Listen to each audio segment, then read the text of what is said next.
This is Dr. McGuire from Higher Education Assist. Today I have an awesome show. Look at these smiley faces here. We're going to talk sports marketing. It's been a topic of conversation through all my social media platforms.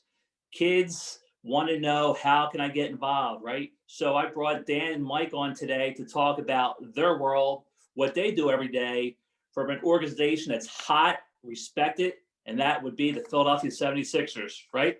So for those of you watching, it is a National Basketball Association team, right? It's professionals. They have upped their game in their career, so to speak, and we are going to dive right into it. How are you guys? Great. It's good to be here, Tom. Appreciate you having us on board here. Appreciate Dan. it. Great to be here, man. Looking forward to it. Great. So, Dan, let's start with you. What exactly do you do with the Sixers? Yeah, so for me, I'm a member services account manager. So for me in that role, what does that boil down to, right? So we are both in the sales part of the business side of sports here with the 76ers. So for me now, I actually take care of season ticket holders. So including you, Tom, as well as many others, I help fans make sure that their experience is great when they are attending Sixers games and when they're talking about the Sixers and thinking about the Sixers. And we have a variety of events throughout the year, which I'm sure we'll dive a little bit into later. But essentially, my job is make sure fans have a great time, keep their seats the next year, and help them, explore different things that they might have not known about when they didn't know about their season tickets before. Right. All right, Mike. Thanks, Dan. So, Mike, you do the same thing, correct?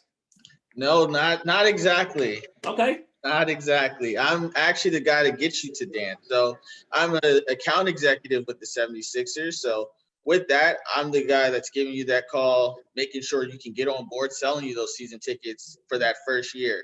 So I'll tell you about the benefits that Dan just went through a little bit, kind of get you up to what our available seating is, and make sure I connect those dots as far as pricing, ideal seat location, things like that. And then I pass you along to Dan, and Dan takes you along for the ride from there. Awesome. So I get asked all the time, and I'm sure you do as well, both of you. How did this start? How did you get involved, especially with the 76ers? Yeah, I can go first. So for me, I actually went to the University of Connecticut. I'm personally from a little bit north of New York City, about an hour and a half north of New York City. So for me, went to UConn, wanted to go to a sports school, big rah-rah school, but not be too far from home. So for me, study sport management there. Wasn't really sure what part of the industry I wanted to be in, but knew, hey, I was really passionate about sports, pretty passionate about business, and learning more about it. So figured, why not try to combine the two? So I actually had an opportunity when I was on campus. Someone came from the 76ers. They're actually director there at the time. And she was looking for people to come and start full time with the 76ers in sales, but talked a little bit more about the organization as a whole and not just the sales department. I was super interested and asked her plenty of questions. Luckily from there, built a great connection with her. She was able to help me get an internship after my junior year of college. So I actually moved to Philadelphia in South Jersey for 2-3 months after my junior year of college. Was able to learn firsthand what sales is, what working for a professional sports team is, and then was thankful and lucky enough that they asked me to come back full time after I graduated from UConn. So I've been there since. For me and Mike both, it's been a little bit over 2.5 years now full time there, but it's been a great ride and I've definitely learned a lot so far. Awesome. Okay, how about you, Mike? Yeah, my journey's a little different than Dan. Also went to a big time sports school though, West Virginia University. Go Mountaineers. And then after that, I was a sport management major. I actually went to a conference in Ohio where I met an account executive with the Cleveland Cavaliers. And that's how I got introduced to like sports, sales, things like that. And then I went back home, good old website called Teamwork Online. If you want to get into sports, definitely want to be familiar with that. I applied all over the place, had interviews with the Sixers, but also the Hornets, Clippers, and the Redskins, or the Washington football team now.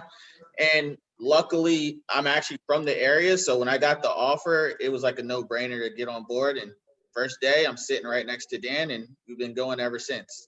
That's great. Awesome. Well, let's transition into that because, again, get asked all the time. You do too. how do you break into the business, right? I don't want to put words. You tell us. How does one break into the business? Yeah, I would say it's so many different ways to break into the business. Obviously, you can network connections. You have internships like Dan, he interned with the company. So that was his way in. And then as long as you excel while you're interning, it shouldn't be that hard to kind of keep it going. For me, I didn't intern. So I did a traditional route of teamwork online and different sports websites, connecting with professionals across LinkedIn, asking those extra questions. So I think it's just all about a different approach. There's different ways to get in. Not saying it's easy, but there's definitely different ways. Right. Yeah. Dan, how about you? Yep, I definitely agree with Mike. I'd say networking is for sure key. I mean, me and my connection was meeting someone at my college campus, and she helped me connect to then put me in a good position for an internship. For Mike, it was connecting personally on his own time of asking people that are in the industry, what do they do, and learning more about their occupation, as well as, finding out who are these people that are going to be hiring for these roles that I'm applying to, not just sending his application in online and hoping he hears back, which is a major factor. And our side of the business as well, I wouldn't even overlook.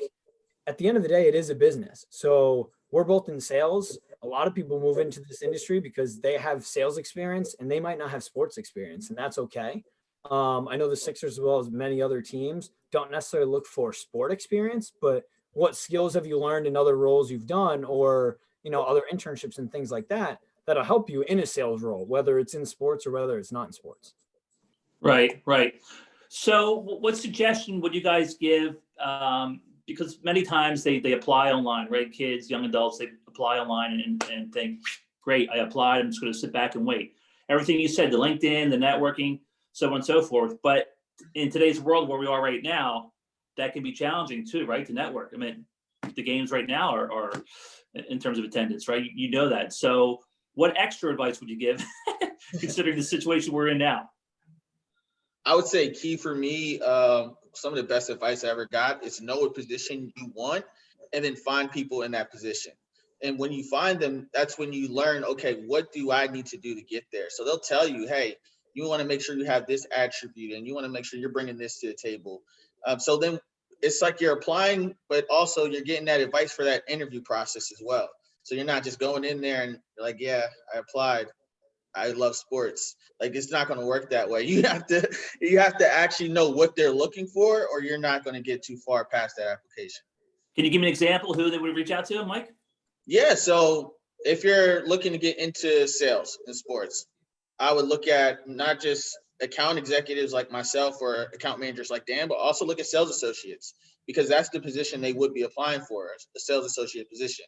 And like most of the time, those people are straight out of college. So they're not too much older than you. They're very relatable and they're right in the thick of it. So they can tell you, hey, this is what I'm doing every day. This is what I need to do well in order to be successful. And then you can kind of start working on those things while you're waiting to hear back from that position. And then also I would connect with inside sales managers as well. If you can connect with those people, they're the ones hiring at the end of the day. So connect with them, see what they're looking for. So you're saying it's a great place to start, and I totally agree. So I understand then there's a lot of positions, right, within that sports marketing space. Share with me what other positions, jobs, opportunities that are not only of interest to you, but are available if you so want to climb the ladder. For sure, I can start us off here. So definitely a variety of different positions in different opportunities. For example, social media is a pretty popular opportunity that a lot of people are trying to get involved with. So I'm sure everyone that's listening, hopefully you do follow the Sixers, Twitter, Instagram pages, and so on. And social medias and content is something that we're seeing grow. Not even just in sports, but all over in anything. So think about what skills you need to do for things like that, whether it's video production, whether it's actually the actual social media of different graphics you're making and so on. There's a variety of different roles and ways that just opportunities that sports teams have, and any business that is, of like, hey, how are they marketing themselves, how are they standing out from other companies. There's plenty of opportunities on the social media side, for sure. Right. Mike, what would be some positions that you could think of that most people don't think of that are available there? Like, Yeah. we talked about it before, but go ahead. Yeah, I can take it kind of a step past me and Dan, and if you look at activation for corporate partners and everything like that. For example, we have, let's say we have the courtside seats. Those are going to have a name on it, whether it's Michelob Ultra, Verizon, something like that. How did that name get there? Well, there's people there that are selling these companies like, hey, we want to help you increase the revenue in our area. If you go ahead and sponsor the 76ers, we'll go ahead and label this whole courtside row Verizon courtside season ticket, lane or whatever you want to call it, right? And then on top of that, you also have benefits of this. We'll make sure your name is plastered on the Jumbotron during the second time out every time for a camera update. And when you see those kids dancing on the camera, or they go around and show the beard, Maestro's beard camp. That's the sponsor that was sold by someone in the corporate world, and it increases the revenue for that company. Well, let me ask you, I love that world. So who's responsible for being creative when it comes to those different types of promotions? Is it the account / sales rep, somebody higher up? I know it has to get approved, but where does the creativity start and where's it end? So the ball gets rolling with the corporate partnerships seller. So they're the ones reaching out and getting in contact with those companies saying, hey, this is how much it would cost for us to kind of give you this much of a return on your investment. Once that deal is done, then it goes to the manager of activations. So those people are kind of like your account managers. The corporate partnership sellers are like me, an account executive, and then those manager activation like Dan, the account manager. And they're the ones that create the idea of, hey, let's come up with this idea and it's going to drive the business. So perfect example with 76ers games, Wendy's Frosty Freeze Out.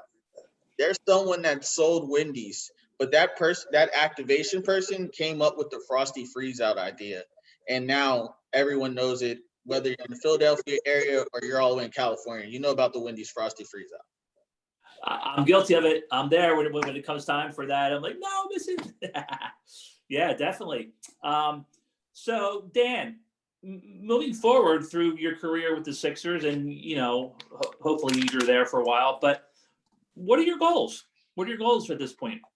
Yeah, for me, I definitely have a passion for leadership and getting involved more in management. So for me, I think the management route is something that I'm super passionate about. So managing people more. So, right. So whether that's people that were similar to me and Mike, that were sales associates coming in entry level and teaching them how to sell, teaching them what working in sports is. It's a huge part of the industry. So that would kind of be one of the next steps. And then from there, it's managing a team that me or Mike are on as well. So now you have a staff that's a little bit more tenured that, hey, they know the ins and outs of how to sell, but how can you continue to make them better, help them grow personally and professionally?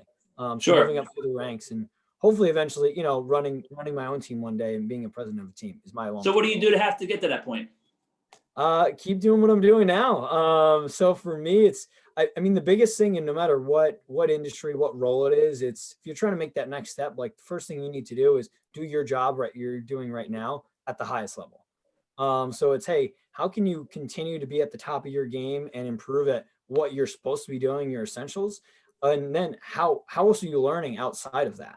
So you want to make sure you're doing your job at a top level, but also learning, okay, what does it take to be an inside sales manager? What does it take to manage a team? So what skills do you need to learn, and how can you kind of do that on the side as well as doing your job currently at a really high level?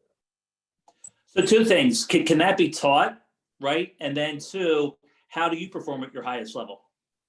Yeah, I think it definitely can be taught, and that's something for me that I'm working on every day. So for me, it's working closely with my director, right? Because he manages right now a team of 12. He's managed a team of 20 before. So he has experience in that. So it's learning as much as I can from him and being more involved in my team. So currently it's managing different processes. So it's, hey, Dan's going to spearhead this project for us. So it's something that I'm working on that I can help delegate a little bit and get more of a management role and just feel for what I'm doing.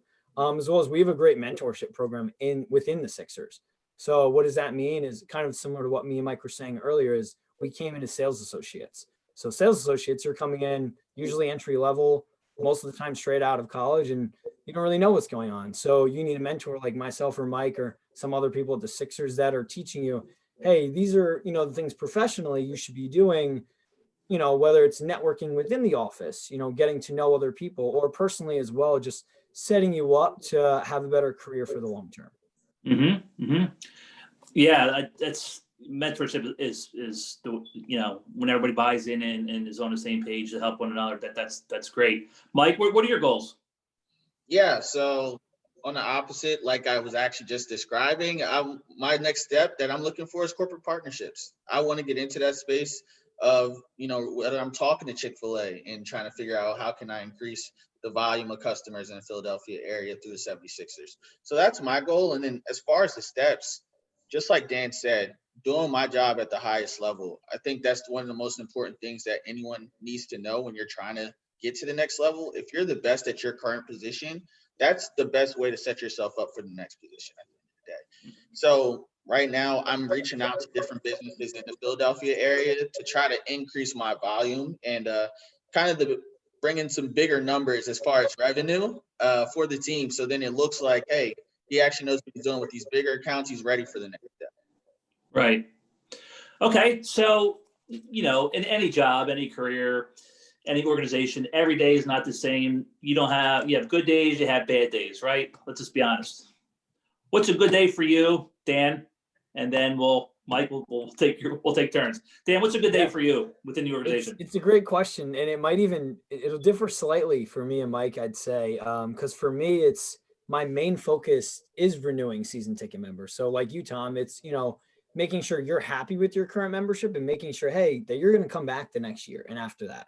I do a little bit as Mike does as well, as his main focus is new business. So whether that's, hey, Tom, I know you have 2 kids that might want to come out as well. Like, why don't we do 4 seats instead of 2 seats next year? Things like that. So a great day could be selling someone new business. A great day could just be connecting with, a lot of my members and getting to know them more on a personal level and making sure they're all right, and keeping them updated with what's going on with the Sixers season, which is a lot of updates in a world of uncertainty right now, as you can imagine. Sure. Now, everybody has room for improvement, right? What are some of the things for yourself personally? Like, you're Dan. What are some of the things internally that you know that you have to work on to maybe go to the next level? For sure. So, there's a few different things. There's always room for improvement. I'd say for me, I put a huge focus over the last year of organization. So that's something that I've not naturally very organized, but I've been able to improve on that a lot over the last year because in my role, I need to be organized. I have over 500 accounts and every account has 2 to, let's say, 6 seats. It's a lot of people to reach out to and keep updated on things. So for me, one huge area of opportunity is continuing to improve on that organization and saying, hey, how can I make sure that I'm reaching out to all of my members every month and a half to make sure that they know exactly what's going on and they're updated with the season. So that's something that I'm working on. So it's more just being organized within my calendar of setting, hey, I just talked to Tom today. I'm going to set a reminder task for 45 days from now to give him another call to stay updated and, keep me accountable for doing that as well. I hear the word structure in your world. You're going to be very structured. Mike, how about you? What's a good day for Mike? Yes, good day for me. Wake up, get some orange juice. No, seriously. But for me, similar to Dan, new business, that's my main focus. So if I wake up and I have, a couple calls and I close some deals, that's a great day for me. Whether it's even when sometimes people call in and they just want information on how things are going.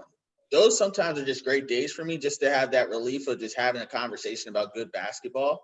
That's a great day for me. When bad days, we'll get to that later. But overall, making deals and talking basketball, if I can do that every day, then I'm in heaven. Yeah. Mm-hmm. All right. So I didn't ask you. Thanks, Mike. I didn't ask you this beforehand, but who, if anybody, has been an influence in your life? It could be political, it could be family, it could be somebody within the organization, or it could be nobody, right? And I ask this all the time because it's a different perspective. Does anybody come to mind? I can go first. Okay. For me, I think of my parents, right? So for me, like I said, grew up in New York, about an hour and a half north of New York City. So for us, I'd say we're more from like a lower middle class area. So for me, it's seeing my parents do so much and work so hard to provide for me and my two older sisters is inspiring. And it's, I want to do that someday with my family, and be able to, continue to do the things that I can and, make sure that I'm in a career also that I love on a day to day as well. And that's something that they've, definitely instilled in me of like, hey, money isn't everything, but happiness is. So it's, finding your passion, finding things you care about, and really just going all in on them. Mhm. Awesome. Mike? Yeah, similar. Keep following up and saying the same thing as Dan, but I'm gonna go with my parents as well. The main thing that they told me was not to be afraid to take chances when I was young, and I think they showed me an example of that all throughout my life. And they have 3 kids, all of us out of state tuition, so we went all over the place. Whether my sister was in Arizona, I'm in West Virginia, we're from Delaware. So none of us are close to home, but we're just going out and trying our best to do whatever we're doing. My sister right now, she's an app developer. So she's following her dreams. They knew I wanted to work in sports. And coming out of college, Dan knows how it is. If you get close to that graduation date on LinkedIn, you're getting job updates for so many random jobs, whether it's WB Mason or some tech company. Everyone's reaching out. And it's so easy to just go ahead and take those because you see that dollar amount and you think security. I'm a broke college student, I'm not making any money, but that 50K looks very good right now. And getting into sports is not the flashiest thing in the world when you first get in. It's not. What do you mean by that? Huh? What do you mean by that? So when people hear sports, they're like, oh, I'm gonna be rich, I'm gonna be famous, I'm gonna be on TV. That's not the first day. Your first day, you're not doing that. Your first day, you're not getting paid $100,000 a year, and you're not going to be shaking hands with Joel Embiid after games and partying in the club. It's a grind when you get in, and there's going to be long nights and early mornings, and it's very easy to quit. Tell you that right now. I've seen so many people quit. Dan seen Why is that? Why is it easy to quit? Because when you see the people around you, as far as your friends that do take those tech jobs, your friends that were engineering majors, so they might work 9 to 5, and 5 o'clock hits, they're partying, they're having fun, and well, yeah, we're off at 5, but if I really want to be successful, I got to be in this office till 7 o'clock. If I want to be successful, I got to get back in this office at 7 o'clock. So I'm glad you brought that up, right? And Dan, I'm sure you agree. I've worked in sports marketing for a while, but to your point, it's not glamorous all the time, right? And if you can separate the two and put your foot forward, and do the right thing and have that vision, you can succeed. And one thing, Tom, on that, if I could just add on really quick, Sure. because I totally agree with what Mike said, and it's very, very true. And if you think about it, I mean, no one really thinks about it until you work in sports, right? For you or some other people, you might work 9 to 5. Great. You can go to the Sixers game at 7 o'clock and have no issues. Whereas me or Mike or someone else, whatever industry they're in, for us, I have to work from 8 a.m. to 11 p.m. because it's a game night. And that's, the sacrifice that I made by choosing to be in this industry. And when you think working in sports, you think, oh, great, and yes, there is a lot of fun and a lot of great people and a lot of pros. And like anything, though, everything's pros and cons. So, as everyone else is enjoying their leisurely hours, for me, I don't get as many leisurely hours to go watch a game or so on because I might have to work late. I might have to be in the arena till 11 p.m. No, that's a good point. Absolutely. My next question is college necessary in It's general? a good question. In general, There's no right or wrong. No, you're right. There's definitely a lot of things that I learned in college. I don't know if they're all necessarily from the education part of it. Personally, for me, I felt like I learned the most from being away from home and living on my own and having a different experience. I have two older sisters, like I mentioned earlier. Both of Mhm. them actually stayed at home and went to community college at first and then went to other colleges nearby, but commuted from home. So they had a completely different experience than I did. For me, I felt like I was able to mature and grow and learn a lot more of different things from living on my own and being by myself for, 3 hours away roughly from home. So not even like it was too far, but living on your own and figuring things out is a lot different than living at home and commuting and, just having still that safety net of other things going on. Like Mike said earlier, stepping outside of your comfort zone, I think is huge.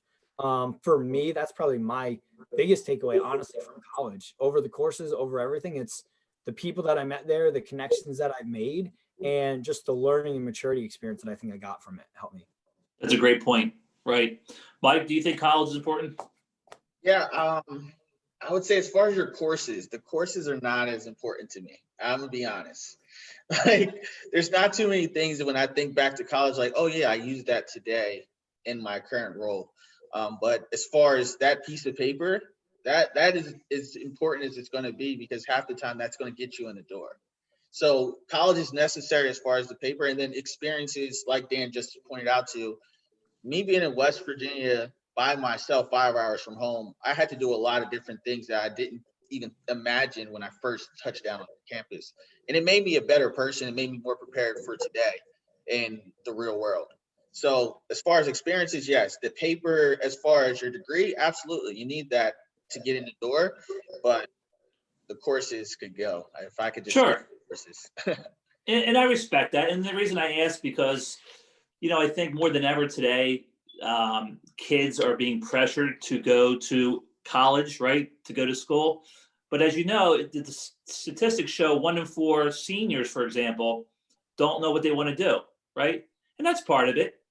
But, then why maybe spend all that money when you're not sure what you want to do, right? I'd say, Go ahead. real quick, a couple things off that, because I totally agree, Tom. And I think the choice of the college that you choose, depending on the industry that you go in, for sure. For us, being in sales, it didn't really matter that I went to UConn versus another school. Going to UConn did help me get that initial connection and internship. So it's kind of speaking out of both sides of my mouth there. But for me and my success in the role, I developed and learned, and it's like the sales skills that were necessary to be good at my job. I didn't necessarily learn from being at UConn. I learned them from learning in the role. The actual connection for me to get the internship was through UConn. But if you're asking, hey, should I have spent hundreds of thousands of dollars going to UConn versus an in-state school for me? I'm not sure I would have necessarily made the same decision looking back on it now that I'm financially paying for everything, on my own now. Yeah, that's a good perspective. Mike, did you have something you want to say? Yeah, no, I totally agree with Dan. I think the university does not matter as much depending on the industry you're looking to get into. Like, West Virginia isn't a sales school, but Baylor is like a huge sales school. I did not go to Baylor, but I'm still in sports and I'm still in sales. So obviously it depends on the industry. I would also say, like, if you don't know what you want to do when you first get to college, it's not the end of the world. Don't be afraid to go in undecided, because those first couple of years you got to take general classes anyway. Good point. Me and Dan could be totally different majors. He could be in sports management, I can be in bio, but we're still in English 101 together. So those first 2 years you can definitely just fill it out, knock out those general classes, and then once you kind of get a feel for it, and trust me, when you're not as big, you're in college, by the end of the first year, you usually have an idea of what you like. Then that's when you go ahead and declare a major and you start making progress toward that. Right. Okay, definitely. It's always a great topic of conversation. Let me just share with you guys a few pictures, if I can. Nah, I could be wrong.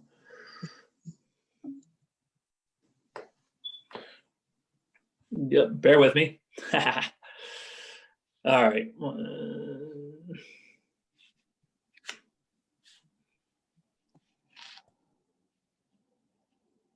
Mike, I'm enjoying the Franklin background as well as we're waiting. Yeah, can we see those? My guy, my guy right there. Great. So Dan, you sent me these. Mike, Dan, Yeah. What are we looking at here?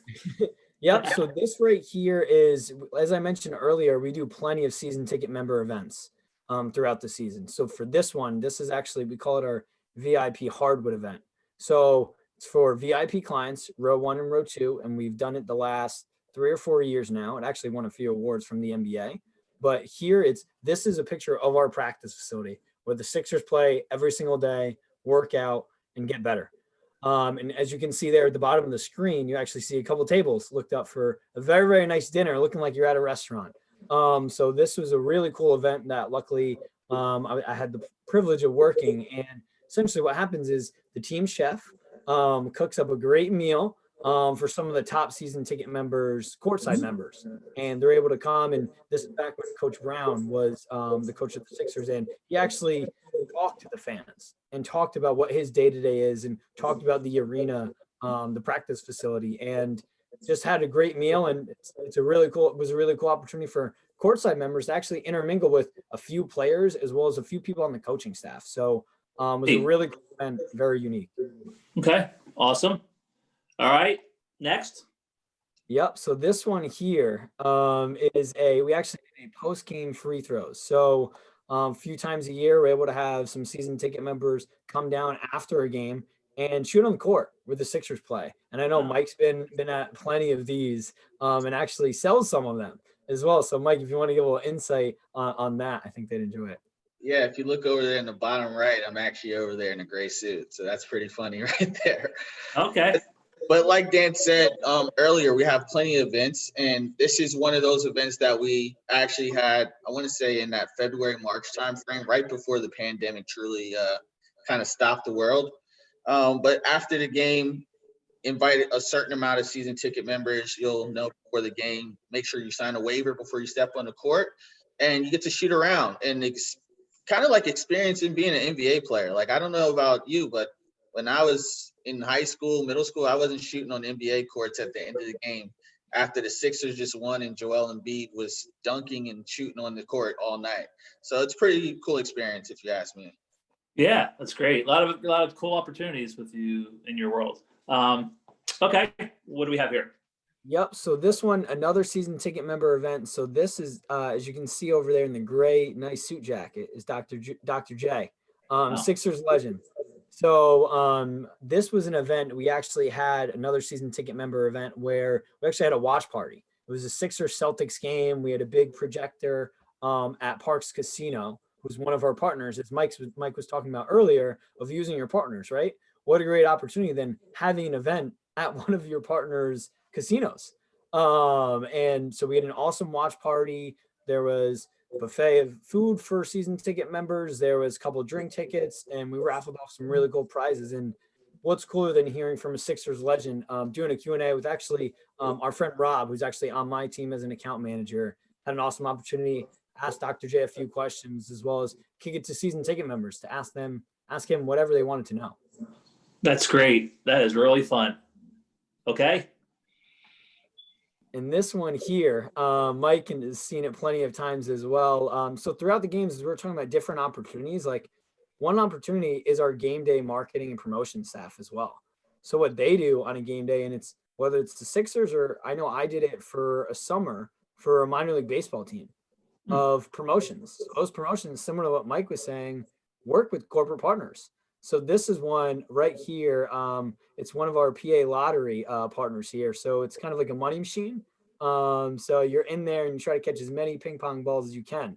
And it's one of our in-game promotions that happens during a timeout. So another opportunity for, whether you might be a little bit more interested in the marketing and promotion side, but this is a cool opportunity. One of my season ticket members was actually chosen to go in there. He did pretty well. Not the best, but he did pretty well. So, Mike, is that something that you want to get involved in, right, with the PA Lottery, the sponsorship? Am I right? Yeah. So, like Dan said, this is one of those examples where I would sell the PA Lottery like, hey, we can go ahead and activate you guys at a game, increase the volume of people in the Pennsylvania area playing the lottery. And then Dan or someone in the manager activation idea comes up with this idea. And all around, when you see this, you instantly think, oh, man, PA Lottery's going on at the Sixers game. I got to remember to play my numbers tonight, right? So that's the idea. And then I'm not sure if you caught it, but in that picture across that top banner, you saw Wendy's Frosty Freeze Out going across that top banner as well. So whether timeout or all throughout the game, there's some activation going on, and you don't even realize I'm getting a call right there. Look at that. But you don't even realize what's going on around you. But so, like, to your subconscious, you're like, man, I want Wendy's. I don't know why I want Wendy's tonight, but I want Wendy's. But it's across the banner, the Frosty Freeze Out. You know, in that second half, they had the signs of the Frosties, Wendy's big head going up all around. So it's so many things going on that when you leave the game, all of a sudden you want to switch to Verizon and you want to play the PA lottery and you want a Frosty and you have no idea why. It was happening around you all night. Yeah, opportunity everywhere, right? Absolutely. Just a few more things. Where do you think it would be right now if it wasn't for the Sixers? Hypothetical. It's a great question. It's a great question for me. I don't know. I mean, I think sales is definitely an industry that I would stay in, whether it's within sports or potentially not in sports. I think for me, it's the skills, my personal skills matched up with the skills needed to be successful at it, right? So sales, you have to talk with a lot of people. You have to build relationships. So interpersonal skills of being able to connect with people and not being afraid to walk up to someone and introduce yourself is definitely key. And not being afraid to make plenty of calls, as Mike knows, like, we have to try to reach people, whether it's a business, whether it's a family, whoever, and have that conversation, be genuine too, and building that relationship. Because if you're not going to be genuine about it, with the season ticket member, you as a corporate partner will know, and, might not be a great relationship. So it really is a lot of, personality, interpersonal communication skills necessary to be in sales. Right. Mike, where would you be right now, you think? I mean, if it wasn't the Sixers, it would probably be another sports team, honestly. But if I had to go outside of sports, I would definitely stay in sales, probably in the tech industry. The tech industry is pretty big right now. Whether you're talking about food delivery like Grubhub or DoorDash or something like that, or even Amazon is tech as well. Everything's moving towards that, especially with the pandemic that just hit. And it's a booming industry, and tech is around forever. It's not going anywhere. You have a cell phone. I have a cell phone. We're on Zoom right now. So technology is everywhere. So I would stay in sales because that's who I am at heart. I'm a people person. I connect with people. I build relationships, and I enjoy it. So I would still be in sales, but probably just the tech industry. Okay. All right. So my last question, what advice would you give if you had a conversation with a young adult, right? Without preaching. What advice would you give them? Whether they want to go into sports, just where they are. We'll say late high school, maybe early adulthood. What advice would you give them from a work ethic and a career-minded conversation? Yeah. You can go, Mike. As far as work ethic, it's simple. If you're not going to give 100%, then you might as well not do it at all. That's how I see everything. If you're not going to give it your all, then going 50% is only going to do you a disservice. You're wasting your own time. And then career-wise, be open and don't be afraid. You can't be afraid of relocating because all you know is the Philadelphia area or, the Delaware County, South Jersey, whatever. You can't be afraid to go to Montana if the opportunity is out there. I always think about when I first got into college, I used to look at broadcasting and journalism. And I did research on sports anchors on ESPN. And, I'm thinking, oh, these guys started out on, in New York at these big industries. Most of them start at a local news station in the middle of nowhere. There was one that started in West Virginia, one in South Dakota, one all the way in Montana, and they're just doing sports, high school sports at local places. And then their next step is ESPN. Why is it? Because they saw opportunity and they took it and they excelled at it. And ESPN's not going to go to ABC and try to take their top sports person. ABC's a big company. They're going to go to these small local news stations and see who they can find out there. So just don't be afraid to take the opportunity because you never know where it can lead to. Right. Awesome. Dan? I think that's great. And I'd say for work ethic, I think it goes along with like passion, right? It's okay to not know what you're passionate about right now, but as Mike said, like trying new things is going to be key to finding that. And if you do find something that you are passionate about, whether it's an industry, whether it's a certain aspect of an industry, sales, sports, whatever it may be, like for me and Mike, yes, we work every day, but it doesn't feel like work because we both love sports and we love the business side of sports as well, which I think you definitely need to love both if you're going to be in the positions that we are. And if you find something you care about, it won't feel like work, which is key. It'll be a lot easier to work harder because you care about what you're doing, and want to get better at it and want to take the next step and whatever that is. And then I would echo definitely the same sentiments that Mike said of getting outside of your comfort zone and trying something new. I think of pretty similar to kind of what Mike's example was. One of my really good friends from college, his goal was to work for ESPN. He wanted to be in marketing. He wanted to work for ESPN. Applied to plenty of internships in college, even right after college, entry level positions. Didn't get any of them. Connected with as many people as he could from there. Didn't get any of them. What did he do? Instead of going to ESPN to the sport aspect that he wanted to be in, he went to a marketing firm. And he actually learned the marketing skills that he needed to do well at a company like ESPN. So he knew his end goal was, hey, how can I get to ESPN? I need to develop these skills. And how can I do that? Let me go to a place that specializes in marketing, a third party firm. So he learned. That's a great story. And he launched himself and and now he's working at ESPN, loving it. So, and he's still in a marketing role because he was able to learn those skills by doing something else. And it's because he stepped outside of his comfort zone, tried something different, and logically thought, okay, cool. That's where I want to be. How do I get there? He wasn't afraid to take the risk. Yeah, definitely. And I think, right, I'm sure you agree, that people get complacent for whatever reason. Hey, no pain, no gain, right? Put your foot forward out there and try, right? Develop different tools. But I'm big on relationships, as you guys know. Awesome. Any final thoughts? I'm not trying to, this has been great. This is going to help a lot of folks out that just think outside the box and pursue your passion, whether it's in sports or not. Definitely the internships like you spoke about. Here's my suggestion that if one's going to school and the internships are not there, right, go out and find them yourself. Do you agree with that? Totally agree with that. I mean, think about it. Some internships are unpaid. So how can you learn from them? And it might not even be something where it needs to be a 2-month process of learning a specific job. Is it, hey, can you shadow someone for a day to learn what they do? Most people are open to that. People love talking about what they do, as me and Mike do. That's why we're here. Part of the reason, like, they love and they're passionate about talking to people about what they do and helping people get there that are interested in getting. So if you show a genuine interest of like, hey, I noticed you do this. I'm really interested in learning about it. It might be something I'm interested in the future. Like, can I shadow you for a day? Can you give me an insight of what it is that you do on a day-to-day? And maybe it's not even shadowing. Maybe it's just a 15-minute phone call of learning about what exactly it is they do and how they've been successful at it. And in that point, you're also building relationships too, right? So, hey, maybe a year down the line, a few months down the line, who knows, that person might have an opening for an internship, for an entry-level job. And they're going to think of you because you took the time just to learn about them and learn about what they do and showed an interest in it. Yeah. Yes. Go ahead, Mike. Oh, I was going to say, to kind of go off of what Dan said and what you said, even if there's not an internship, you can always find a way to get the skills you need. Like, for example, Dan had an internship, and that's where his sales skills came from to get him ready for his role. I didn't have an internship.